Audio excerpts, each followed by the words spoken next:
Letter in the rain sky over San Francisco was thick with gray clouds as a soft drizzle began to fall. The city moved at its usual fast-paced cars honking. People rushing with umbrellas, the kind of morning that felt like any other. But not for Sundar Pichai. Today, the CEO of Google stood by the wide window of his office, sipping lukewarm coffee and staring at the blurred skyline. Something had changed. Something he couldn't name. He had everything the world could offer. Power, respect, success, but something inside him felt incomplete. He didn't know why he couldn't shake off the feeling that today would be different. Maybe it was the dream he had last night. A face from the past. A woman with deep eyes and a laugh that used to echo in his heart. Her name had been locked away in the corners of his memory for so long, but last night it returned like thunder. In the mountains. Meer. 10 years had passed since they last spoke. 10 years since they'd sat in a cramped tea stall in Chennai, promising to chase their dreams, even if it meant going separate ways. She had chosen art, wanderlust, and freedom. He had chosen Silicon Valley. They had loved each other, perhaps more than either of them realized, but life had forced them to choose. And now, a decade later, her name had found its way back into his mind, as vivid as the rain hitting the glass dot just then.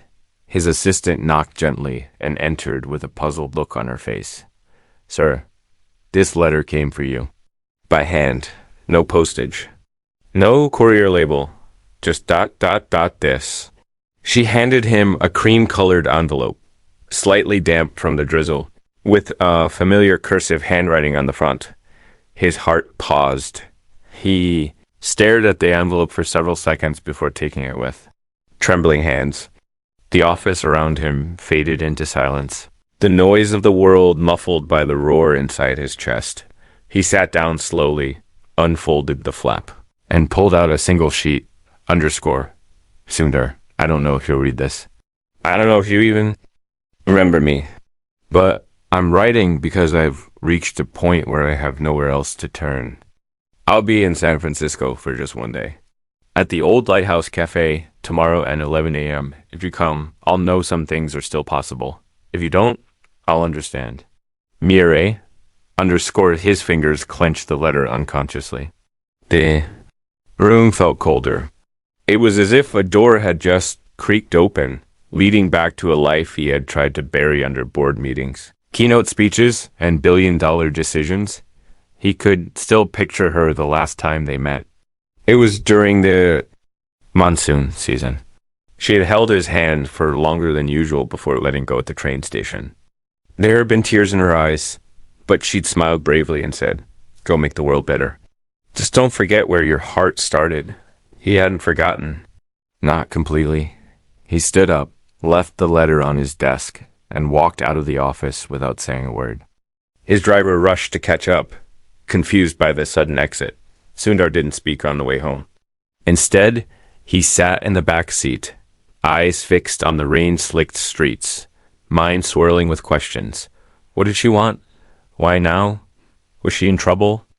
Or was this simply closure knocking at his door? The next morning, he wore a plain navy sweater, jeans, and sneakers. No suits, no ties.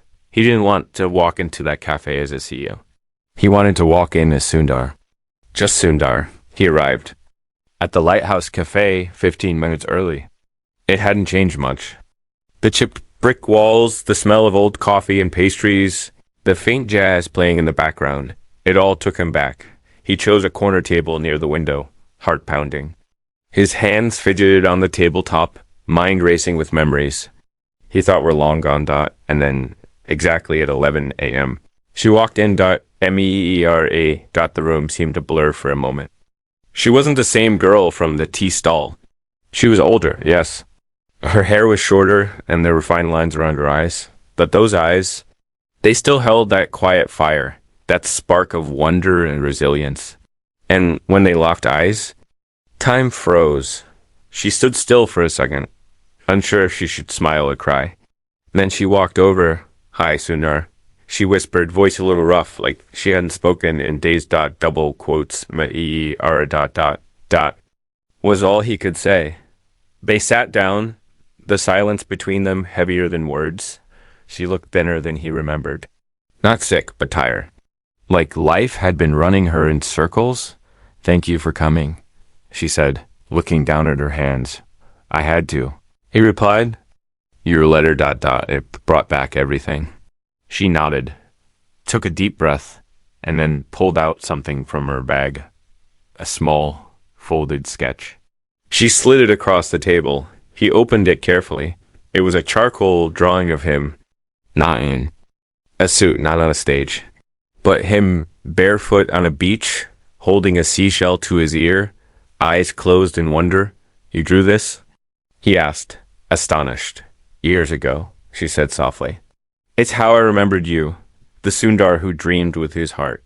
The one who listened, even when the world was loud. He swallowed hard. Why now, Meera? After all these years? She looked outside the window, rain beginning to fall again. Because I'm losing my sight, she said almost too quietly to hear. His world cracked. What? I was diagnosed 3 months ago. A degenerative eye condition. There's no cure. Soon, very soon, I won't be able to paint. Or draw. Or see faces. I came here to find the people who shaped my world. Before that world disappears. Tears welled up in his eyes. She looked back at him, trying to be strong. I'm not here to make you feel sorry. I just wanted to look at you one last time. Really look, before the light fades. Sundar couldn't speak. The weight in his chest was unbearable, but Meera wasn't finished. And maybe there's one more thing you could help me with. She reached into her bag again and pulled out a small envelope. She hesitated, then placed it gently on the table between them. I'm trying to start something. A project. Something meaningful. Something for children who lose their sight. I need someone who believes in it. Someone who understands what it's like to chase impossible dreams. His eyes darted between her and the envelope. The air in the room grew heavier. Emotions swirled. He reached for it slowly, but before he could open it, the cafe door burst. Open with a loud bang, got a man in a wet coat stood at the entrance, scanning the room. His eyes locked on Meera. Her face went pale. That's him, she whispered, voice shaking. I didn't think he'd find me here, ... Sundar turned to her, stunned. Who is he? He asked ... but her answer never came. Asterisk, the man in the raincoat. Calf, once filled with soft music and quiet conversations, turned still like a paused movie. The man in the soaked raincoat stood in the doorway, his presence heavy and cold. Water dripped from the hem of his coat, forming a small puddle beneath. He looked out of place, but more than that, he looked determined. His eyes locked onto Meera like a predator spotting something familiar. Sundar instinctively shifted in his seat, his body tightening with a protective tension he hadn't felt in years. He had faced billion-dollar negotiations, hostile interviews, and courtroom battles, but nothing compared to the chill crawling up his spine as he watched Meera's expression crumble into fear. Who is he? Sundar asked again, this time more firmly, his voice steady, but quiet. Meera didn't answer. Her lips parted slightly, but no sound came. Instead, she looked down, as if shrinking into her seat, trying to disappear into herself. She seemed smaller, now fragile, like someone holding on to too many secrets for too long. The man began walking toward them. Slow, deliberate steps, each one echoed on the wooden floor. Heads turned. A few patrons looked away, sensing tension. A barista behind the counter furrowed her brow, but stayed silent as the man approached their table. Sundar stood up calmly, blocking his view of Meera. Can I help you? Sundar asked, voice composed but firm. The man looked him up and down. Tall, built, with unshaven stubble and hollow eyes. He reeked of desperation. This doesn't concern you, he said with a bitter smirk. I just need to talk to her. You're frightening her, Sundar replied without stepping aside. Say whatever you need from right there. If not, you need to leave. The man's expression darkened. You don't know what you're getting into, friend. Sundar didn't flinch. Try me? For a tense moment, the rain continued tapping against the windows, adding rhythm to the silence. Then the man laughed. Low and cold, always someone protecting her.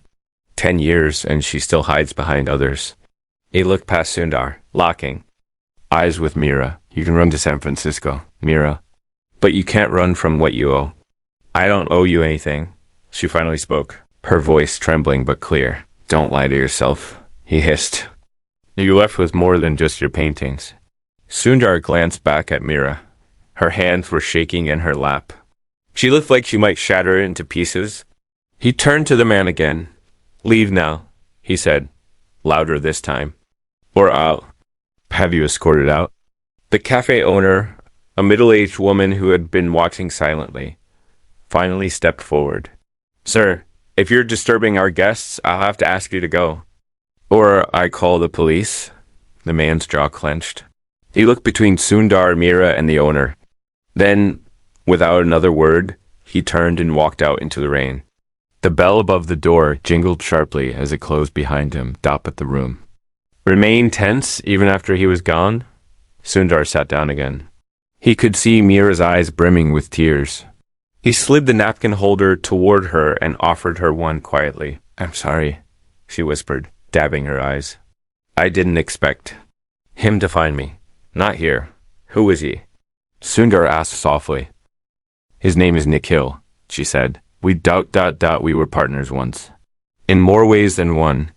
When I moved to Goa after Chennai, I started an art school for blind children. He helped with the early funding, but things turned dark quickly. He wasn't interested in the kids. He was interested in the control, in ownership. He felt the school was his property.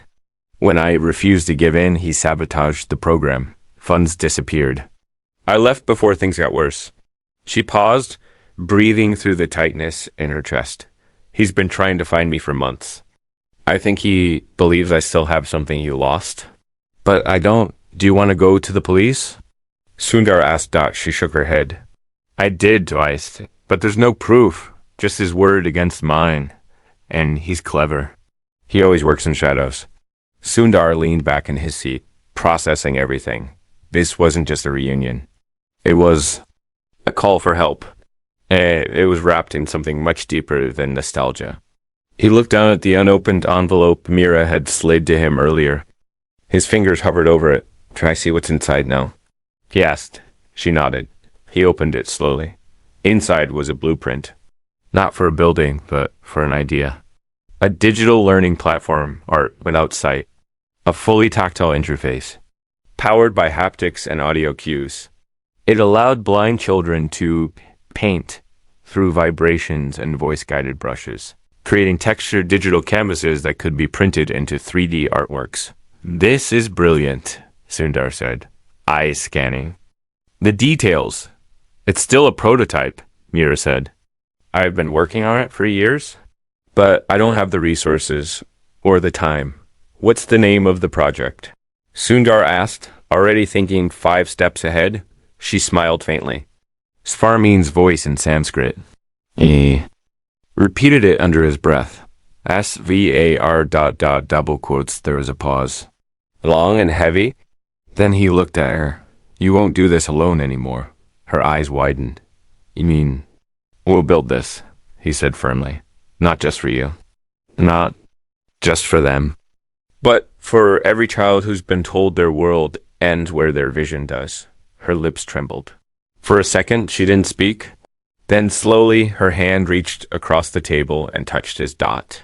And in that simple gesture, 10 years of silence melted into something new. Something real. But just as the moment softened between them, Sundar's phone buzzed on the table. He glanced at it. Anonymous text. No name. Just a message. You made a mistake. Walk away, or you'll lose more than you think. He stared at it for a long moment. Then he looked up at Meera. He's not done. He whispered. She nodded slowly, her face pale. And outside, the rain continued to fall harder. Asterisk echoes of the past. Message on Sundar's phone blinked like a silent scream. One line. No name. No number. But heavy with warning.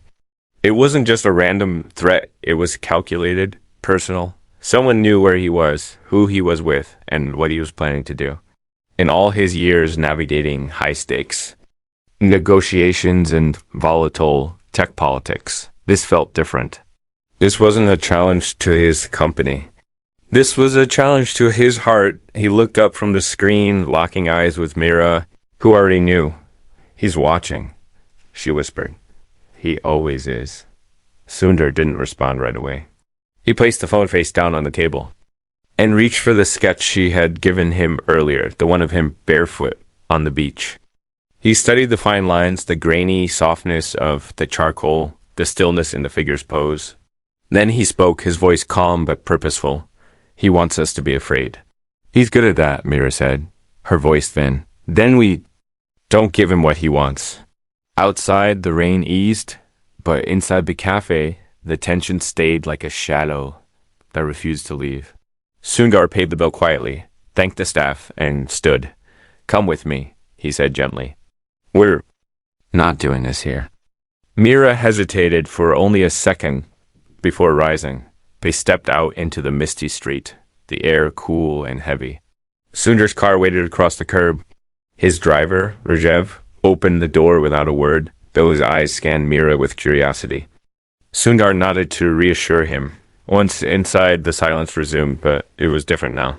Less fear, more determination. Meera watched the streets pass, her fingers nervously clutching her bag. You didn't have to get involved, Sundar. He's dangerous. This isn't your fight. Sundar looked out the window for a moment, then turned to her. You were never just a chapter in my life, Meera. I may have moved on. But some things don't really end. They just wait. And if this is the moment we're meant to finish what we started, then I won't let fear stop me. She turned away, hiding the emotion building in her chest. She hadn't expected him to say that. She hadn't expected anything. Really not. His kindness, not his courage. But here he was, sitting beside her like the old Sundar. The one who once told her that big dreams weren't foolish. Just waiting for brave hearts. The car turned into a gated compound in Palo Alto. Sundar's private residence. Not the official one, not the one used for meetings and press. This was home, quiet, surrounded by trees. A small fountain bubbled near the door, and a faint smell of jasmine floated through the yard. It was serene, untouched by noise. As they walked inside, Sundar led her to the study. A long oak table stretched along one wall, cluttered with notebooks, devices, and models of ideas that never made it to the public. The room was warm and lived in. On one shelf sat a row of old books in Tamil and English, their spines faded, but loved. On another shelf was a framed picture of his parents.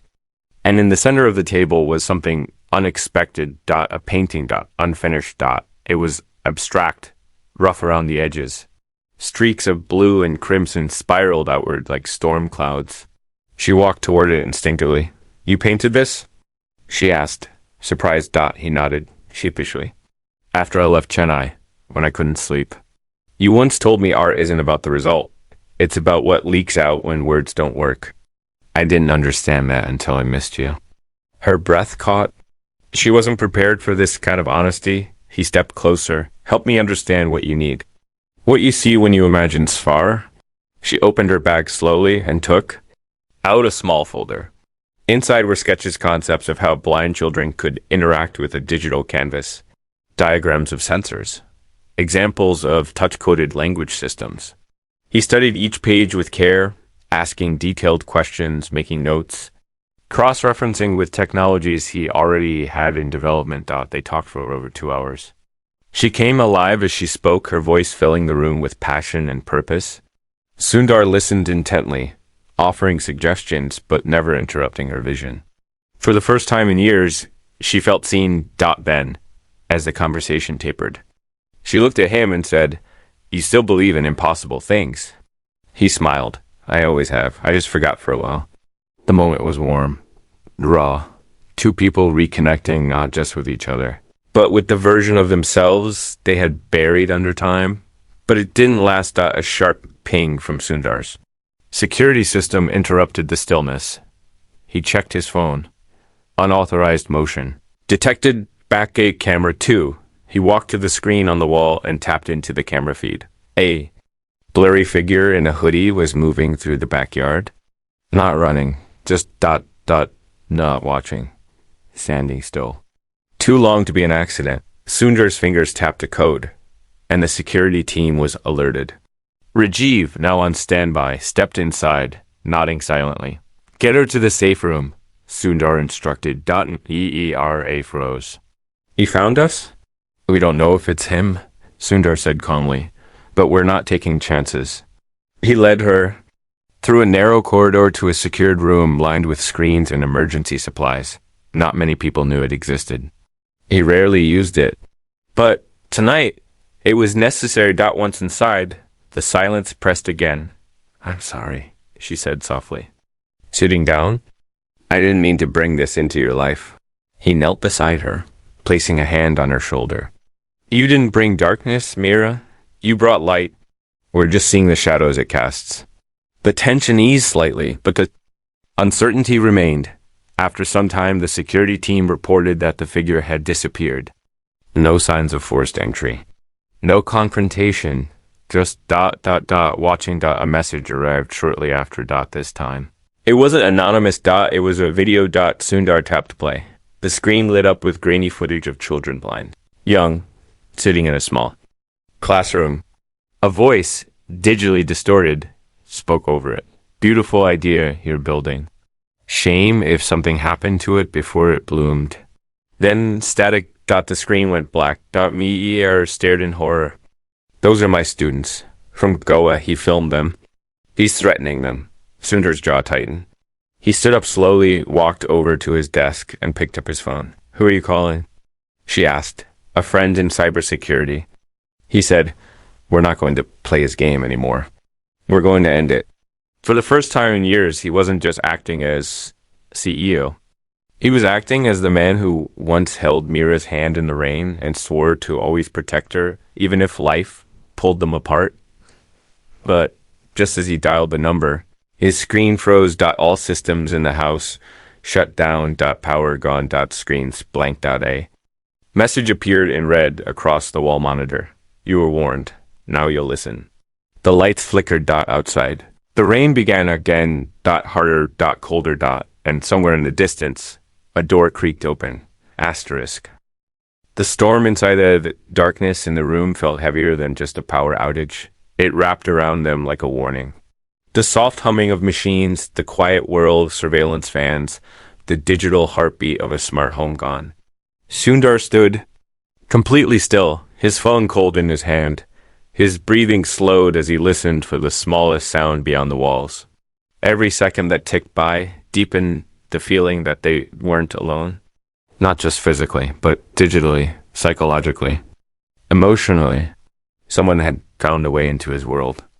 Not just his home, but his mind. Meera sat on the small bench in the secure room. Her fingers clutched tightly together, knuckles white.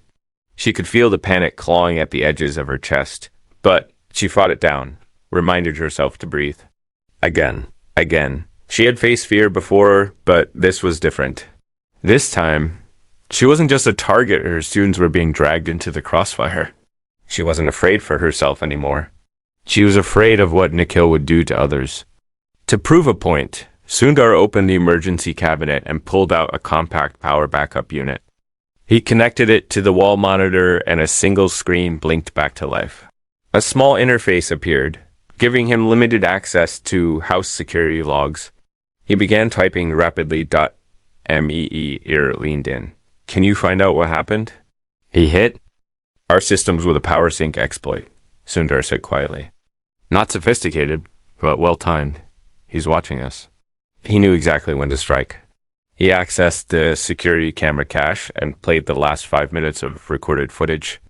Before the blackout, the figure in the hoodie had circled to the back of the property again, paused, pulled out a phone, pressed something ... and then static. We can't stay here, Sundar muttered. This house is compromised, and I don't want you sleeping. In fear? Where will we go? He thought for a moment, eyes narrowing. There's a cabin up north, quiet, off-grid, My team helped me build it as a retreat years ago. No digital connections. No surveillance. He won't be able to touch. US there. We'll work on spar in peace. And we'll plan. Meera nodded, trusting him completely now. By the time the power partially returned, Sundar had already alerted Rajiv to prepare the car. They packed quickly, just the essentials. Sundar took his personal laptop, a set of physical blueprints for Svar, and the old charcoal sketch Meera had drawn. She grabbed her prototype materials and a leather journal filled with her thoughts. Ideas and memories she didn't want to forget when the darkness came for her eyes. It was just after midnight when they hit the road. The rain had slowed to a mist, and the streets were nearly empty. As the city lights faded behind them, so did the weight of digital surveillance. The silence of nature slowly wrapped around the car, replacing fear with something else. Reflection.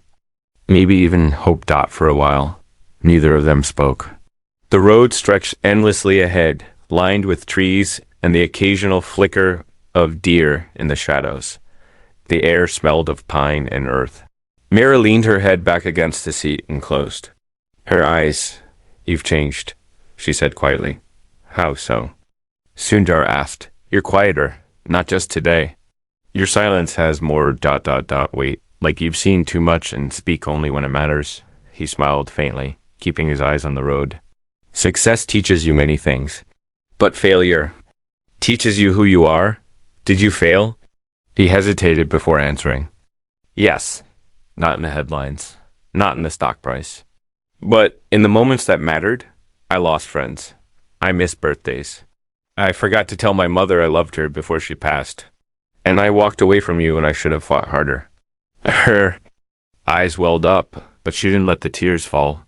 Instead, she reached across the seat and gently touched his hand on the gear shift.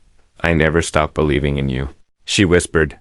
The cabin was tucked deep in a grove, surrounded by hills and trees so thick they seemed to block even the wind.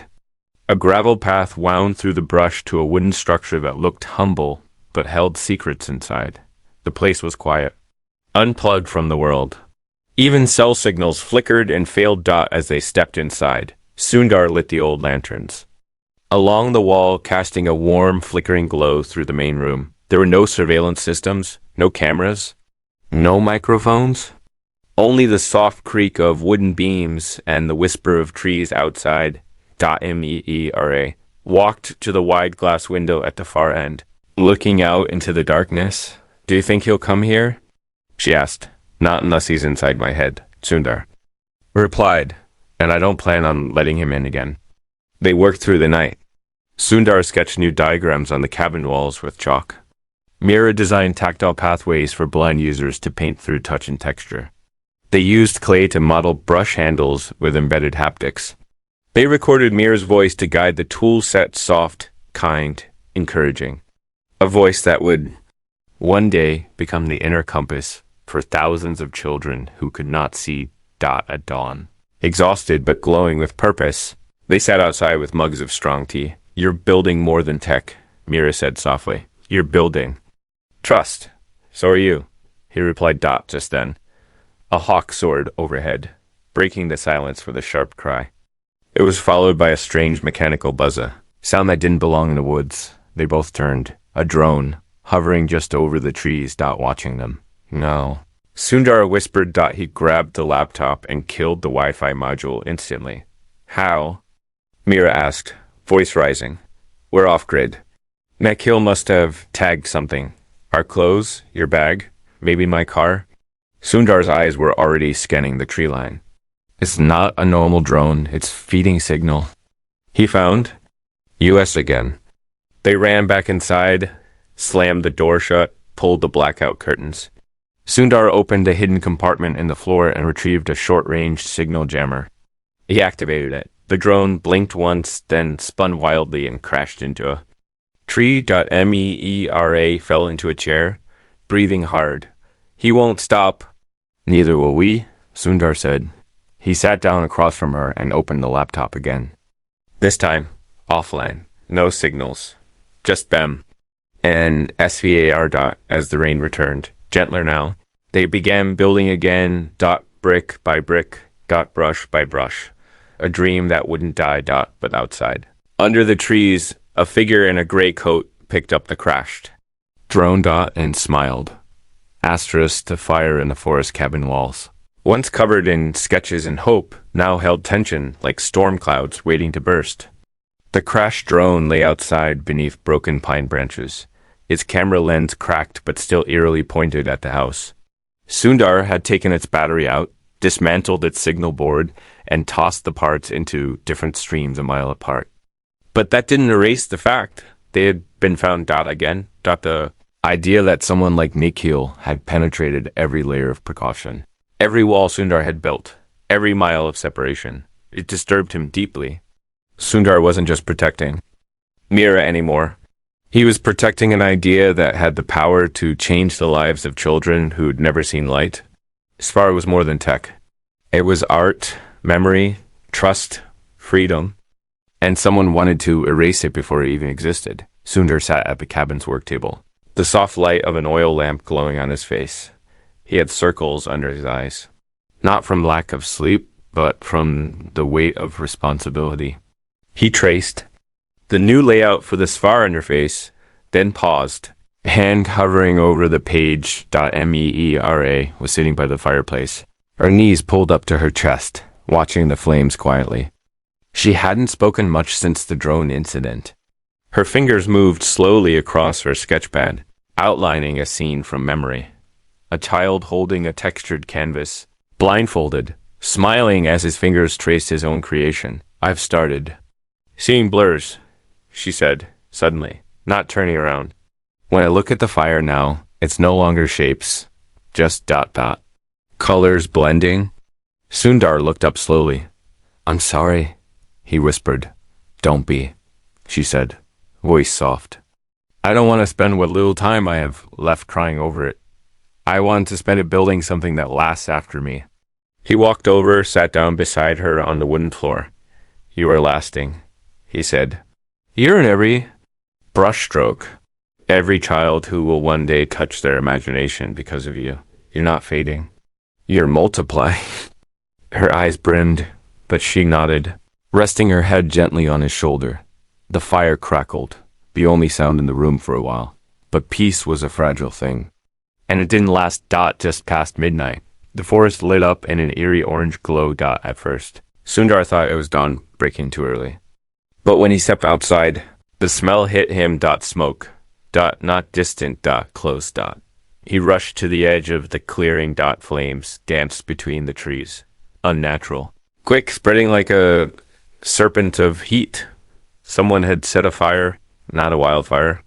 Not an accident. This was planned. His heart raced as he ran back to the cabin. Meera, we have to go now. She looked at him, eyes wide with disbelief, but didn't ask questions.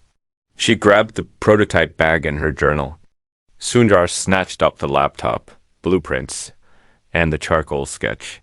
They rushed out the side door, down the gravel path toward the jeep parked under the trees. But halfway there, a voice rang out from the shadows. Leaving so soon? Sundar froze. Me stopped behind him. From the tree line stepped an Nikal. No hood this time. Just a long gray coat, ash-covered boots, and a face that looked far more unhinged than either of them remembered. His eyes were bloodshot. A scar traced his cheek like a history book no one wanted to read. In one hand, he held a small canister of fuel. In the other, a flare gun. You really thought you could hide from me in the woods? He said with a crooked smile. Cute. Get out of our way, Sundar said, stepping in front of Meera. Or what? Nikhil taunted. You'll sue me? Call the police? Tell them the famous Sundar Pichai had his little art camp ruined by a madman? This isn't about me, Sundar said. It's about children. You're trying to kill something that could save lives. Nikhil scoffed. Spare me the nobility. This was never about children. This was about Meera walking away, about her taking everything we built, and pretending it was hers. We built nothing, Meera said coldly. You bought silence. You never created. You only controlled.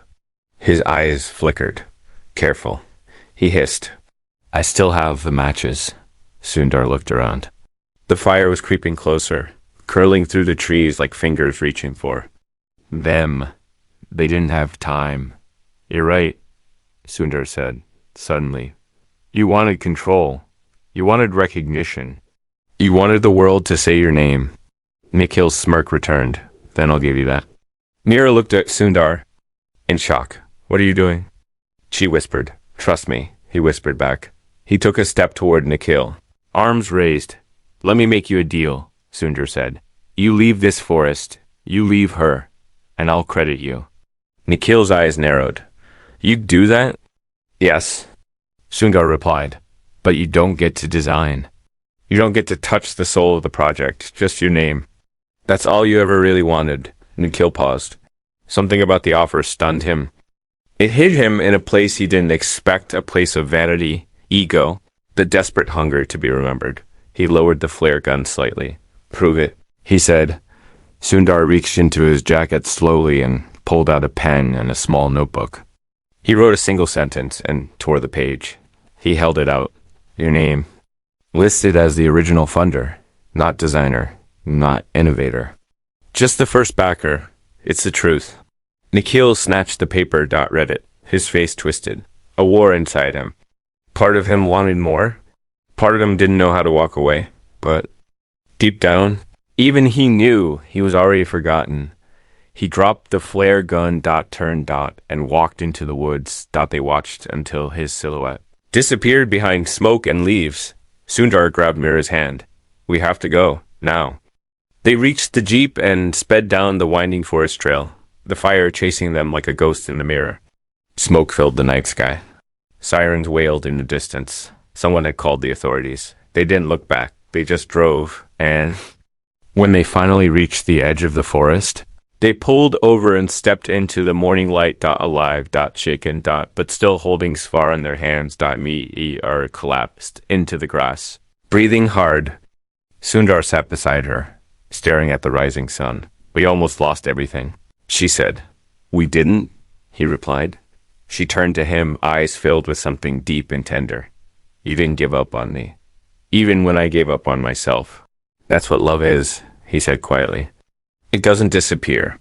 It just waits for the right time to return. And then, for the first time in 10 years, they kissed, not out of longing, but out of survival. Connection. Truth. The kind of kiss that says, we made it, but neither of them knew a camera lens. Hidden. Under the jeep had captured everything. A signal blinked. A file uploaded. And somewhere far away, another set of eyes watched them. Asterisk. The world watched us there.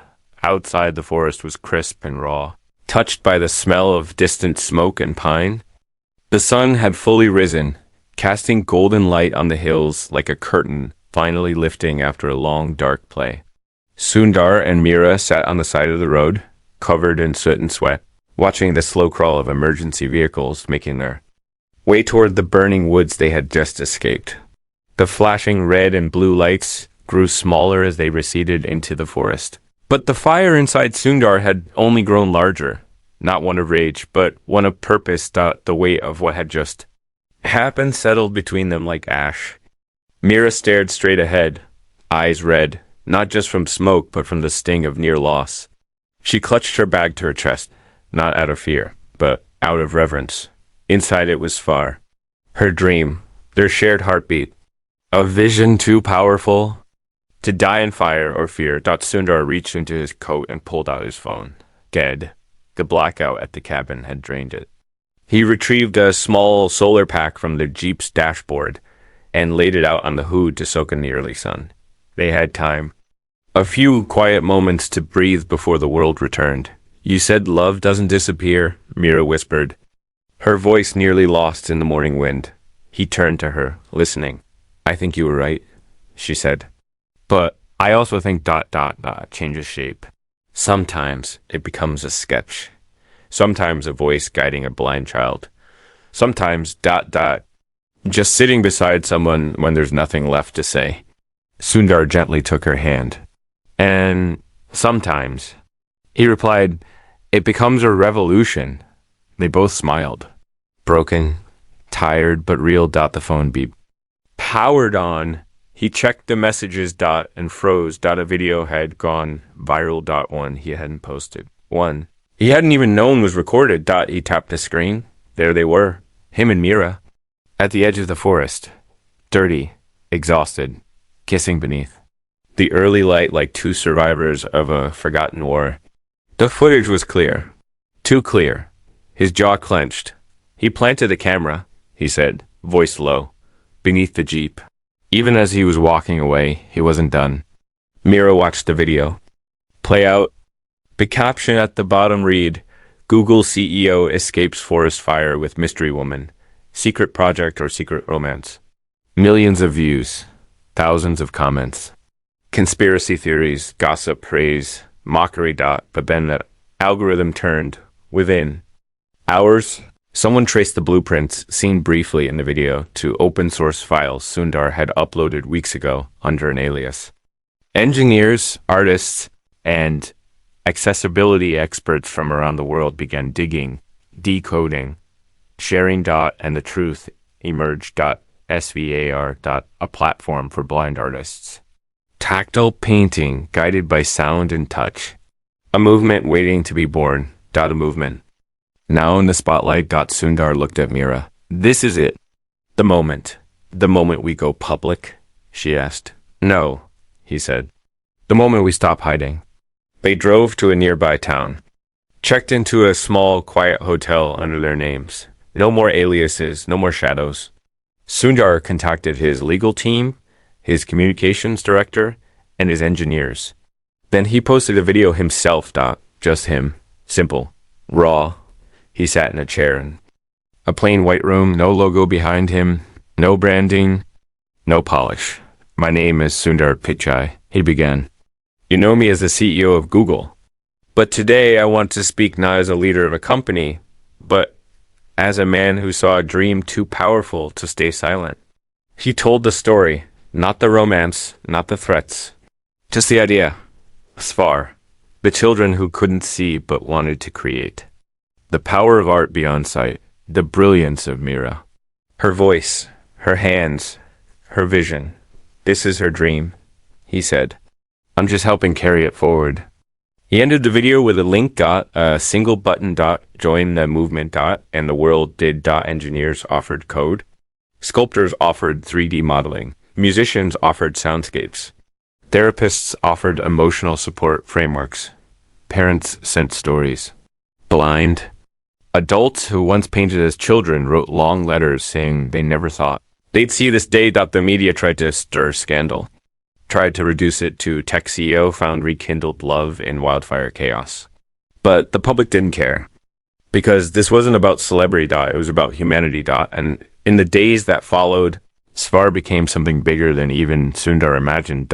Within a week, the first digital prototype was running on open source tablets. Within a month, schools for the blind in 5 countries began training with the system. And within the year, Svar was an official initiative backed by nonprofits, artists, and even rival tech companies who set aside competition to fund it. But behind all of that, behind the press, the funding, the TED Talks, was a woman who was slowly losing her vision, but never once stopped seeing the future. Amy R.A. Sundar stood beside her at this Svar launch event in India. They were in Chennai, back where it all began. On a stage under a giant banyan tree, surrounded by blind children touching textured digital canvases, laughing as their art came to life through vibration and sound. He turned to her. You can't see them, but they're smiling. I can. Hear it, she said with a soft laugh. I can feel it. How much do you see now? He asked gently. Colors mostly, she replied. Sometimes outlines. Sometimes just light. But I don't mind.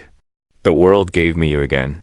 And it gave him this? He held her hand on stage as the children presented their first tactile group mural, a massive tree made entirely of raised textures and recorded sounds. When one child touched the trunk, the sound of a heartbeat played. When another touched the branches, it echoed laughter. Every leaf carried the voice of a dream, and in the middle of the mural, carved in braille, we see with our hearts. The crowd stood in silence, many in tears. 1 week later, Sundar received a package. No return address. Inside was the flare. Gun. Scratched along the barrel were the words, "You win. Just don't forget me." He closed the box quietly and placed it in a drawer. Not out of fear, but forgiveness. Some stories don't end with applause. Some end in silence, where healing finally begins. Months passed, and one evening, in the quiet of their shared home, Meera stood at the window, blind now, fully, yet glowing in the golden sunset light. Sundar watched her from across the room. She smiled. "Paint it for me," she said softly. "Tell me what it looks like." He walked over, wrapped his arms around her, and whispered, "It looks like everything we hoped it would."